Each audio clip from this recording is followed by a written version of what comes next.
Metalac, povučite se uz rub borilišta, molim vas.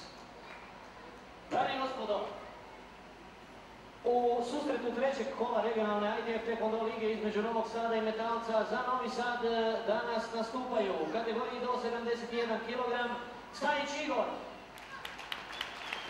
U kategoriji do 78 kg Savić Marko. U kategoriji do 85 kg Dobrik Tibor. U kategoriji iznad 85 kg Vladimir Badriljica. Tu su još i Tešić Nikola i Stricki Boris. Trener ekipe gospodin Mladenov Vladimir. Velimir, ispričavam se. Metalac Zagreb, kategorija do 64 kg Vanja Reka. Kategorija do 71 kg Antonio Ivas. Kategorija do 78 kg Goran Kosović. Kategorija do 85 kg Bojan Mišković. Kategorija iznad 85 kg Boris Mišković. Tu su još i Luka Đukić i Niko Nobilo. Trener ekipe gospodin Branko Pomahać. Glavni sudac susreta gospodin Emin Duraković.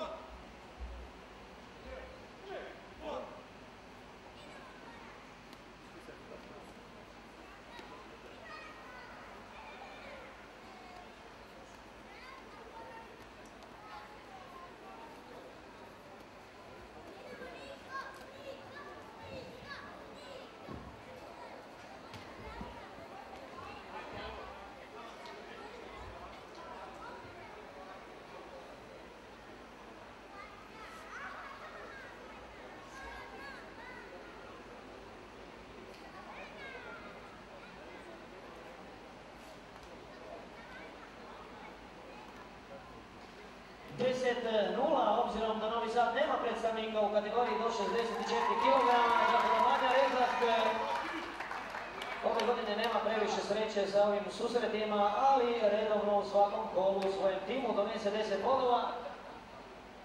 Pa zato u sljedećoj borbi gledamo u kategoriji do 71 kg Stajić Igora za Novi Sad i Antonija Ivasa za Metalac.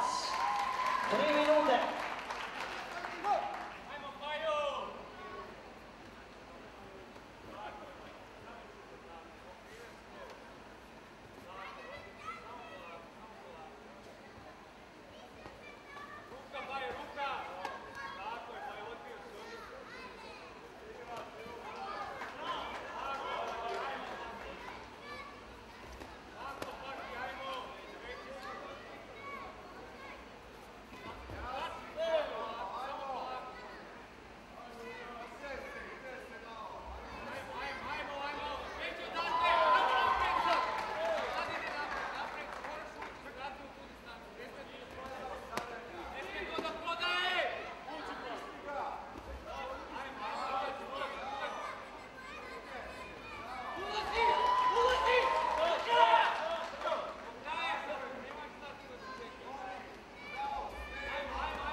Savić za Novi Sad i Goran Kozović za Metalac.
15, trenutni rezultat u osnovu Metalac, a na borilište izlaze Vladimir Badrvica za Novi Sad i Boris Mišković za Metalac.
Kraj prvog poluvremena, a poluvreme završava rezultatom 53 za Metalac, 16 Novi Sad. U ovoj pauzi pozivamo trenere da dođu, odluče ko će nastupiti u drugom poluvremenu, a vas pozivamo na kratak odmor, dakle 5 minuta pauze i zatim nastavljamo sa susretom Metalac Novi Sad.